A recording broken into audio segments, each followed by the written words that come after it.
Comprehensive, relevant, and insightful conversations about health and medicine happen here on MedStarHealth DocTalk. You're listening to MedStarHealth DocTalk, real conversations with physician experts from around the largest healthcare system in the Maryland, D.C. region. Consider the human esophagus. It's a unique motility agent, a hollow tube for which food travels from the throat to the stomach. Though rare compared to other cancers, when cancer cells form in the lining of the esophagus, they tend to grow aggressively, making it the 6th deadliest cancer in the world. On average, 4 people out of every 100,000 in the U.S. will get an esophageal cancer diagnosis.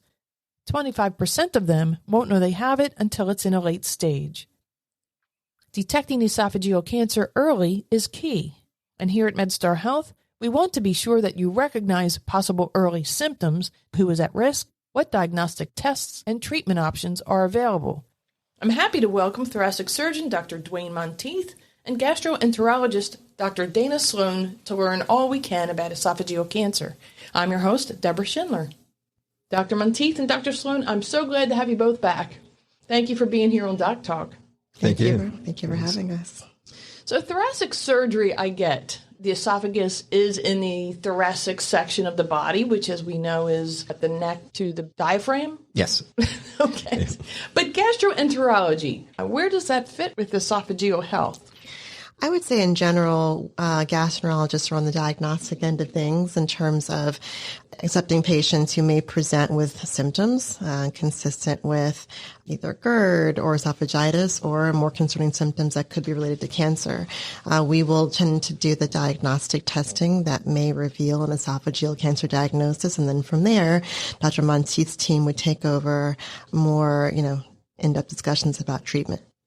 And there's 2 kinds. So esophageal cancer is a cancer of the esophagus. The 2 main types, and by far the most common types, are going to be squamous cell carcinoma and adenocarcinoma. So squamous cell carcinoma is the cancer of the thin lining or thin cells that form the inner lining of the esophagus. Those are more commonly kind of seen in the upper 2/3 of the esophagus, and then there's adenocarcinoma, which is the cancer of the glands of the esophagus, which is usually seen in the lower third. But over time, things have kind of changed, and we're seeing both cancers in all parts of the esophagus. Is one worse than the other, would you say? Is one harder to treat than the other? Not necessarily. The treatment is going to be based on location of the cancer, or the difficulty of treatment is going to be based on the location of the cancer in what portion of the esophagus. The higher up, typically the more difficult to treat. The treatments are generally the same, but there's subtle differences in terms of how squamous cell carcinoma is treated compared to adenocarcinoma. But again, the mainstays of treatment are going to be chemotherapy, radiation, and surgery. In that order? Or in some combination. Okay. Yes. How are the symptoms different? So the symptoms are going to be based on the location of the tumor. So higher up tumors are going to be more like symptoms of gagging, difficulty swallowing, not being able to get food down, hoarseness. And at the lower part, it's going to be more so kind of later regurgitation, meaning you ate and then about an hour later, you're kind of just bringing back the food up. You mentioned hoarseness, so that makes me think esophageal cancers at the top would be the throat. Throat or oropharyngeal cancer is going to be different than cancer in the upper esophagus, but they can have overlapping symptoms, including hoarseness, coughing, throat irritation. But remember, for a patient to truly localize where a problem might be in their esophagus, it's a little difficult, using symptoms alone. But Dr. Monteith is correct. Cancers higher up in the esophagus can have those features of hoarseness. Okay, so the symptoms lower in the esophagus, what would they be? More so regurgitation, meaning you eat a meal and some of a meal and, several minutes to an hour later, you're bringing that back up versus just, as soon as you eat, you're bringing it up. Because the esophagus has the ability to expand and actually hold a significant amount of food before you have that urge to bring it back up. But I think the more common symptoms that we see, other than the difficulty swallowing or the regurgitation, the vomiting, it's going to be the standard cancer symptoms like unexpected weight loss, loss of appetite, those kinds of things. And what stage do people start becoming symptomatic? It could be at an early stage, or it could be at a very late stage. It's unfortunately with esophageal cancer, because the esophagus is kind of tucked away in the middle of the body. The symptoms are going to present a lot later, at a later stage.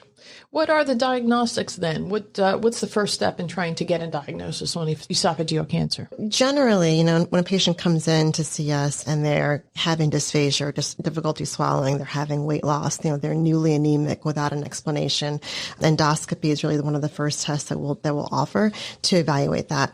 Dr. Monteith is correct. By the time a patient has dysphagia or food is getting stuck, generally it's a progressive dysphagia in patients who have esophageal cancer. First, they have trouble with, meats, and then they have trouble with softer foods, and they have trouble with liquids. You can kind of see this progression of the steps of dysphagia. But we'll bring those patients in for an endoscopy. That's a procedure wherein under sedation, a camera is placed in the mouth and down into the esophagus. As a part of that test, we're also examining the stomach and then part of the small bowel as just a standard part of the test. But for patients with these esophageal symptoms, we obviously spend a great deal of time looking at the esophageal lining very carefully. And why is there a difficulty for swallowing, or why do those symptoms occur? Is that because there's tumors in the way? Yeah, mechanical blockage is going to be the most common cause of dysphagia. But, keep in mind, not all dysphagia, not all difficulty swallowing means that you have esophageal cancer. There can be esophagitis. There can be motility problems of the esophagus, thinking of it as one great big long muscle. There can be, strictures or narrowing of the esophagus. It's not a cancer.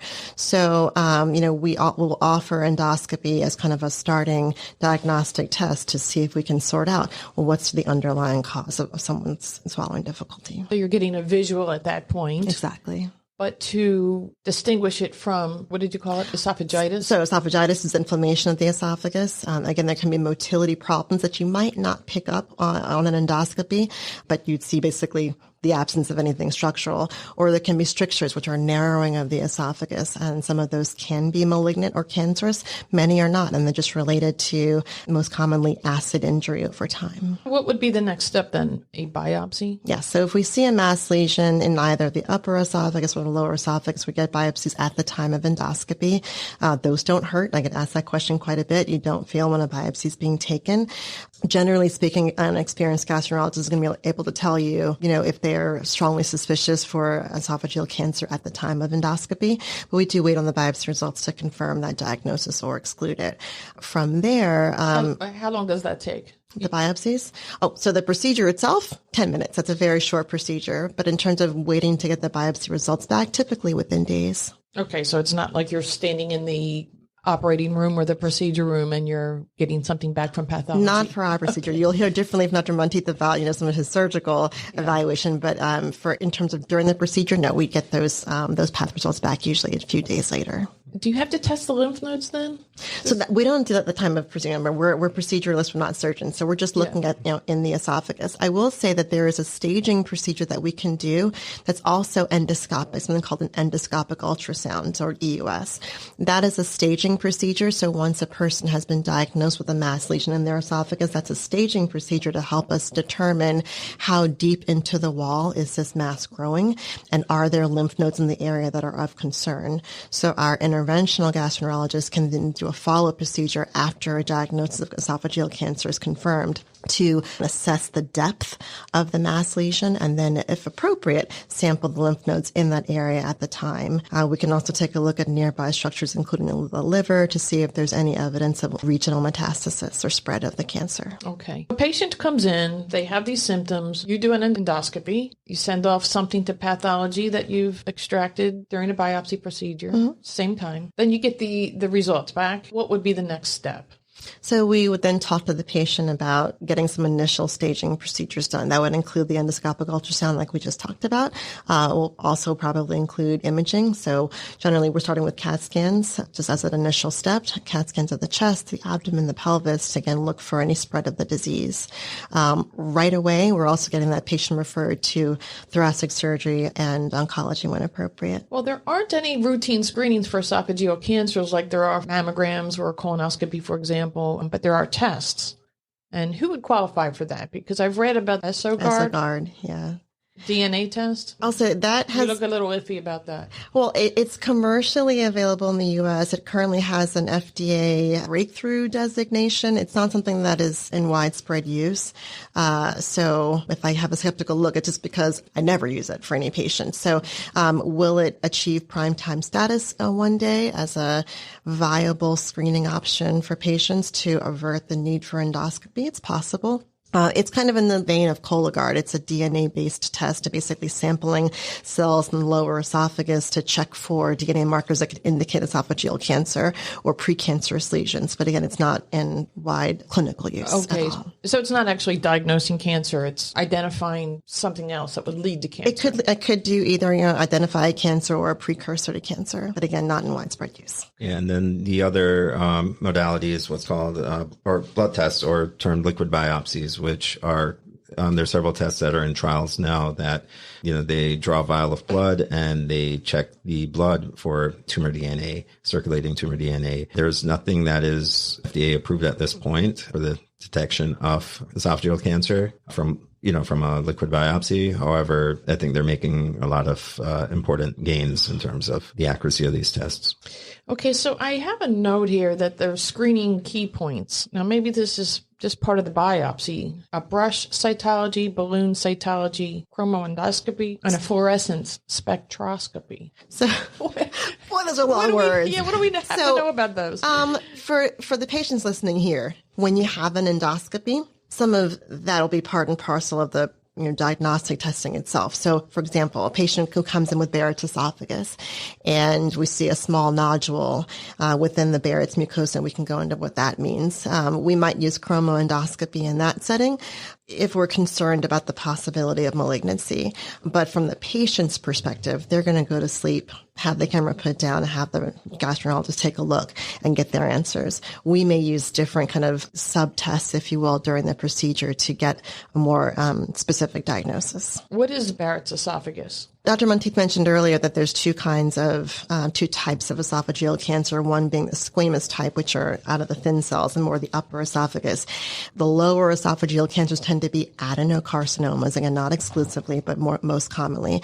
Adenocarcinoma is typically something that will develop along kind of a disease pathway of reflux-related injury in the lower esophagus leading to the precancerous condition of Barrett's, and then from there developing in some patients dysplasia or precancerous changes that can then progress to cancer. So it's kind of a stepwise progression of disease. So Barrett's esophagus is a change in the lining of the cells in the lower esophagus, essentially.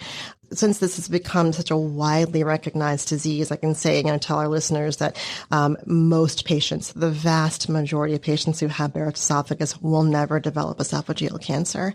And in fact, since we started doing surveillance endoscopies for patients who have either short or longer segment Barrett's esophagus in the U.S., we've really have seen, our ability to intercept this cancer at an earlier stage and potentially treat, again, not for everybody, but there is an opportunity there doing surveillance of Barrett's esophagus to potentially catch esophageal cancers when they're just intramucosal, when they're very early stage and they're not causing these symptoms that we're discussing today. And that is something that you would manage as a gastroenterologist? Potentially. So I'm not an interventional gastroenterologist, okay. But I have colleagues who are, and they can remove certain intramucosal carcinomas or cancers endoscopically without the need to, employ Dr. Monteith's expertise. So, they can actually go in and then with the assistance of a cap or what have you, do an endoscopic mucosal resection and take the cancer out. Those are kind of more serendipitous findings. So that's not the patient who comes in with dysphagia or hoarseness. That's going to be the patient who maybe they had 20 years of reflux and they happen to be a smoker, and we do an endoscopy and we kind of find those by accident, if I'm being honest. Okay, you mentioned the treatments, surgery, chemo, radiation, not necessarily in particular order. But when it comes to surgery, how do you get to the cancer in an esophagus? Yeah, so it's a lengthy surgery because to get to the esophagus, you have to also get to the abdomen, which is going to be where the esophagus connects to the stomach. And the standard practice esophageal surgery, meaning removing the part of the esophagus with the cancer, involves reconstructing the part that you took out of the esophagus by using the stomach. So esophageal surgery at the least involves having to go into the abdomen, the chest, and sometimes if the esophageal cancer is in the upper third, also having to go into the neck, all during the same procedure. So this is not a minimally invasive surgery. There are minimally invasive options, especially the abdominal part can typically be done minimally invasive. The abdominal part comprises what we call mobilizing the stomach or freeing it up and, making what we call the neoesophagus or making a tube out of the stomach. Very similar to sleeve gastrectomy, which is a common bariatric procedure. Once the abdominal part is done, then we typically go into the chest and then actually mobilize the esophagus, dissect it from the surrounding structures, and then pull the stomach up into the chest. So what we call a gastric pull-up, and then connecting everything back together. And the stomach would function normally after that? Somewhat normally. What changes for the patient? What should they expect? So very, very similar to patients that have had bariatric surgery, you're going to have smaller meals and more frequently. Okay. Because your stomach is going to be significantly reduced in size. You may have just from the process of mobilizing the stomach, you can sometimes have gastroparesis, which is the stomach not moving or not contracting as well as it normally would, and that can lead to reflux. And so those are going to be the more common symptoms after surgery, but the stomach overall tolerates it very well. What about absorption? Are there any absorption issues? Typically not, because the majority of absorption is done in the small bowels, which are not going to be affected the surgery. And so it's really going to be how much you can eat before you're full. And will the new esophagus have the same motility capabilities as before the cancer was removed? Usually, yes. So, one of the technical difficulties with forming a new esophagus is getting that kind of Goldilocks zone of the right size, meaning you don't want it too narrow because then it's going to be hard for food to get down, but you don't want it too wide because then you're going to reflux a lot. So you have to kind of find that balance between just in the right size where, you kind of minimize the reflux symptoms, but at the same time allows passage of the food, without any obstruction. I've never heard that analogy. That's great. I've never heard it put that way. That's a great description. I don't know if you just described this because you didn't use this language, but anyway, I wanted to ask about a minimally invasive esophagectomy. Is that what you're describing? So there are levels of minimally invasive esophagectomy. Generally, if you're doing what we call three-hole procedure, meaning if for esophageal cancers in the upper third of the esophagus, usually the neck part is not going to be minimally invasive. There's no way around it. But describe that. Are you going in from the front, like where usually the voice box is? No, usually we go in through the left side of the neck because that's where the esophagus kind of runs closest to the surface. And once we've mobilize the esophagus in the chest, pulled up the stomach into the chest, then we pull the stomach up further into the neck, and then do our what we call anastomosis, where we connect it back together. So that part of the procedure, the neck part, is generally never minimally invasive.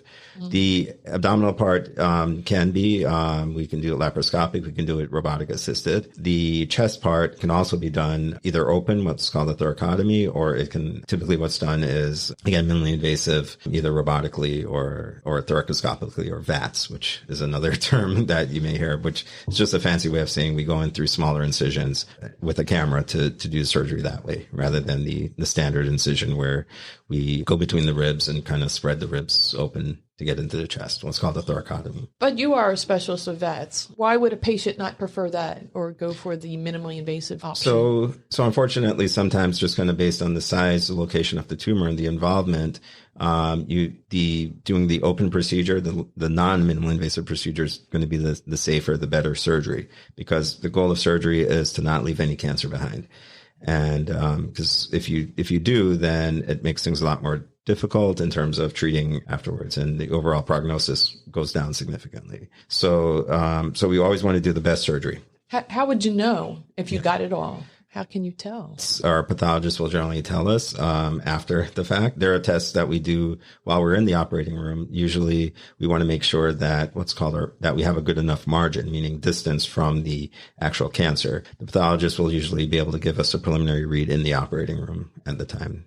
What is VATS an acronym for? So it's, I hate the acronym, but it's video assisted thoracic surgery or thoracoscopic surgery, meaning that you've probably heard of laparoscopic surgery, which is the equivalent in the belly, or orthoscopic surgery, which is the equivalent in the joints. So VATS is unfortunately an annoying acronym that's used for the same thing in the chest. It's easy to remember, though, and if patients are going to go to their doctor and ask about it, at least they'll know what to ask for. They can just say VATS. Right? Yeah, or minimally invasive. Yep. Are there other surgical options or options in general? So as Dr. Sloan mentioned, there are fringe cases where if the cancer is caught very early, where you may not need the surgery, you can just have the inner lining of the esophagus where the cancer is removed endoscopically, meaning with the camera, without any incisions. So that's one option. There are ablation options, meaning anything from radiation to heat to cryo, freezing it, treating the cancer that way. But for the most part, the overwhelming majority of esophageal cancer patients are going to need what we call multimodality therapy, some combination of chemotherapy, radiation, and surgery. So for the earlier stages, except for the absolute late worst stage, which is stage 4, meaning it is spread outside of the chest and to other organs. Generally, the mainstay of treatment is going to be chemotherapy and radiation. But for the rest, where there's no distant spread, then typically the treatment consists of chemotherapy and radiation up front, what we call neoadjuvant therapy, followed by restaging, meaning looking to see how the cancer responded to that treatment. And as long as it has not progressed, then we go to surgery, and then typically again followed after surgery with more chemotherapy. It sounds so textbook, like you guys really have it figured out now with what the course should be. You were describing the ablation. That is, again, a rare use case when generally patients are not a candidate for surgery, just because a lot of these other technologies are really either for very early stage cancers, which are the rare ones that we see, or people that would not be able to tolerate surgery. Because of their age or because of other health conditions? Exactly. And how do you guys come to that conclusion? So that's part of the workup that we do in the office. We will generally send our patient for a battery of tests, including tests to check out whether their lungs are strong enough, and tests to check out whether their heart is in good enough shape. Okay, so what are some of the risks of esophageal cancer? Is there a hereditary component? Now, I know you guys are not the genetic counselor, but what do you know about the risks? Yeah, so I think the risk of if you have a family history of cancer, I think the risk, if you have a family history of cancer, but there's really no clear link or any clear familial pathway towards making you more likely to have cancer, esophageal cancer especially. So the risks are going to be, again, kind of the same that goes for everyone else. Smoking, alcohol, not eating healthy. And then more specifically, again, reflux, gastroesophageal reflux. There are rare disorders like tylosis that can, be associated with, autosomal dominant or familial patterns of esophageal cancer, but that's incredibly rare. What is that tylosis? It's essentially, and please, I'm not a genetic expert by any means, but, from my internal medicine boards years and years ago, thickening of the palms, the soles, basically skin thickening, and for reasons that I don't understand very well, there's also a very, very, very high risk of esophageal cancer in those patients. But I can tell you, I've been doing this 20 years. I've never seen it. It was on my GI boards, again, decades ago.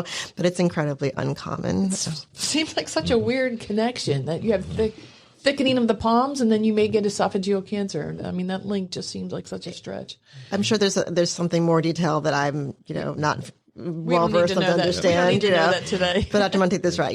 What patient, the modifiable risk factors. So the things that, that your patients, our patients can do to lower their risk or to quit smoking. And frankly, I think that there's, the jury is still out on the risks of, cannabis smoking, especially in as much as cannabis and nicotine can be linked. So there can be nicotine contamination of cannabis. So I tell my patients, stop smoking everything, if you can. Alcohol is certainly a risk factor. And so is obesity. I'm recognizing obesity as a clinical disease. That we do know that that's a risk factor for adenocarcinoma in particular. So want our patients to try to, get to a healthy weight. What is Plummer-Vinson syndrome? So that's a condition that can be associated with formation of webs in the cervical, the upper esophagus, also commonly associated with iron deficiency anemia.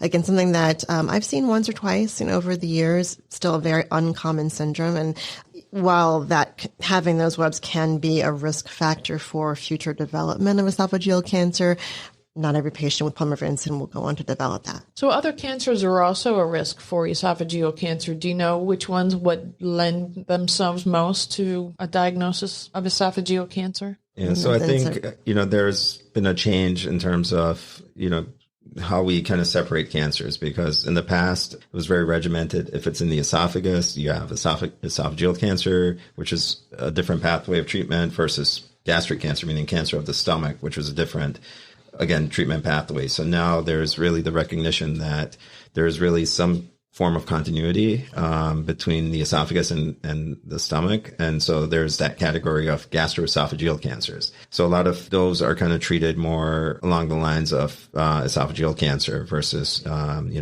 the pure gastric cancers. But again, it's kind of, when you think of it, it's really on a spectrum between esophagus and stomach. If acid reflux leads to GERD, and GERD leads to Barrett's esophagus, and Barrett's esophagus leads to esophageal cancer, is it feasible that medications for acid reflux will aid in the prevention of the cancer, such as like Malanta or Tums on a daily basis? So not so much the over-the-counter antacids that are readily available on the shelves, but we do know, we have studied chemoprevention in the sense of using proton pump inhibitors to lower a person's risk of esophageal acid exposure and therefore reduce their future risk of Barrett's progression and esophageal cancer. So yes, our listeners, if you have longstanding gastroesophageal reflux disease, your doctor may recommend a proton pump inhibitor, things like Nexium and Prilosec, which are commonly understood terms. These medications are not themselves without risks in terms of long-term use. We know that patients who take long-term PPIs may be at higher risk of things like bone loss, for example. But for patients who do have longstanding GERD and who have established Barrett's esophagus in general, the benefits of long-term PPI therapy do outweigh those risks. We'll always use the minimum therapeutic dose. So in other words, we won't use twice daily dosing if once daily dosing is sufficient to control a person's symptoms. But we do know that having a patient on PPI can actually cause regression of Barrett's esophagus in some patients. So these medications are impactful. There have been other studies looking at other medications for chemoprevention like aspirin, but I would say those aren't consistently being used. Again, the absolute risk of a person with Barrett's esophagus developing esophageal cancer is still less than 0.5%. I mean, it's still a very, very low absolute risk. Okay, good. That number is still 30 times higher than someone without Barrett's. So, understanding if a person has Barrett's and then doing the appropriate surveillance is still very relevant, very important, but it's still a very, very low absolute risk. Do you have any cases that might give people hope? So I can say doing this for a long time, I've seen memorable cases at both ends of the emotional spectrum. I certainly have had patients in their 40s, come in with dysphagia and, are diagnosed with advanced stage esophageal cancer. But I have seen patients again with the kind of the serendipitous, diagnosis of an intramucosal, very early stage esophageal cancer. They come in for, frankly, heartburn, it's a very kind of innocuous symptom, but it's been long-standing heartburn, and maybe it's a person who's over age, 40 or 50 who has a smoking history, and you have a compelling reason to do the endoscopy. Well, when you find, a small little nodule in that patient that turns out to be a malignancy, and you can get that patient to a cure, it's so rewarding, because as Dr. Monteith mentioned, that does represent the minority of our patients. Most patients are going to be presenting at a much later stage. So it's always, so wonderful for us to be able to catch these cancers when they are at these earlier stages. In a late stages, is it an option to remove a piece of the esophagus? Can we live without that? Absolutely, yes. So, that is a possibility, but generally every esophagectomy is coupled with a reconstructive procedure. By far the most common is using the stomach, again, to form what we call a neoesophagus. There are a couple alternatives that are very rarely used. One is using a part of the colon as what we call an interposition, or meaning putting that part of the colon in the middle between the stomach and the remaining esophagus. So a lot more complex surgery. And then there's the other alternative, which is using a part of the small bowel to make that connection. There's been, for decades, thoughts of using a synthetic material to replace the esophagus. However, those have never panned out. Can't get something to match or mimic the esophagus, right? Exactly. Is that the best part of your work? Do you enjoy the reconstructions? Yeah, I mean, I think, when you're able to do it, I think with the increased use of the proton pump inhibitors, we are seeing fewer esophageal cancers. When you look at the overall national and international trends, I mean, there's a slight decrease in the incidence of esophageal cancer, but, we've certainly seen it on the surgical end. And I think with these cancers getting diagnosed earlier and also there's, like Dr. Sloan mentioned, the chemoprevention, when in these patients with Barrett's esophagus that may have gone on to develop esophageal cancer, we're seeing fewer of those, which I think makes me very happy. If I didn't have to do another esophagectomy, I would be very happy. You two really do work together with these patients, the esophageal patients, and getting them to a successful result. Are there other members of the team? Yes. So the other parts of the team are going to be the medical oncologists, who are the doctors that would be giving chemotherapy. And also, one of the more recent advances in cancer treatment, including esophageal, is immunotherapy. So the medical oncologists would be the ones deciding what and how long a patient would be getting those kinds of treatments. And then the other important part of the team is the radiation oncologist, who's the doctors that use radiation to treat the cancers. And they're a very integral part of treating esophageal cancer. And then, also we can't neglect the other specialists, everything from nutritionists, because you have to optimize patients' nutrition before undergoing a major surgery like an esophagectomy. And then also just our oncology social workers that we have here at Franklin Square that kind of look at the other kinds of things that, may affect patients' treatment, from everything from socioeconomic issues to just things like depression. And so we have, a lot of resources for our esophageal cancer and cancer patients in general available through the MedStar Georgetown Cancer Institute at Franklin Square. What's the biggest concern that you get in terms of patients with a new diagnosis coming in and having questions? What do you think their biggest concern is? The biggest concern is always, do I have to start writing my will? And, unfortunately, no one can predict, how long you're going to live, how long you're going to survive after a cancer diagnosis, especially esophageal cancer diagnosis. The numbers don't look great, but, I think everyone is different. We've seen early stage esophageal cancers that unfortunately don't make it a year. And we've seen stage 4 esophageal cancers that have lived 5 years and beyond. I mean, that is always the main question. And then also, I think the other concern, again, is quality of life. We wouldn't be doing esophagectomies. We wouldn't be doing all of these treatments if we didn't think you were going to have a reasonable quality of life after the treatment. But again, that's always a huge concern. What's your best advice at this point now? And do you hope people listening to this podcast will take away from it? Knowing that there are things that are out of anyone's control, I'd say, control the things that you can and modify those risk factors that you can. So cutting back, reducing smoking as much as you possibly can, cutting back or eliminating alcohol as much as you possibly can, and working with your primary care team in terms of achieving a healthy weight. We know that these are all factors that can contribute to one's risk for esophageal cancer, along with other cancers, frankly. And if you can modify or eliminate those risk factors, it goes a very long way into keeping you out of both of our offices. Because again, this is never a diagnosis that we want to make. Secondarily, though, I would say, if you do have long-standing reflux, heartburn, or you're getting new symptoms, new trouble with your swallowing, food getting stuck, pills getting stuck, change in your voice, don't ignore those symptoms. This is not a hopeless diagnosis, and the earlier we can get you evaluated and get you a diagnosis, even if it's something other than esophageal cancer, the better off you'll be. True or false, hiccups are a sign? It can be a late sign, especially if a nerve adjacent to the esophagus is being tickled. Amazing. Thank you. Thank you both for what you do for caring for patients and for sharing your wisdom with us on MedStar Health DocTalk. Thank you for having us. Yep, thank you. To learn more about risk factors, symptoms, detection, and treatment of esophageal cancer, go to medstarhealth.org/services/esophageal-cancer.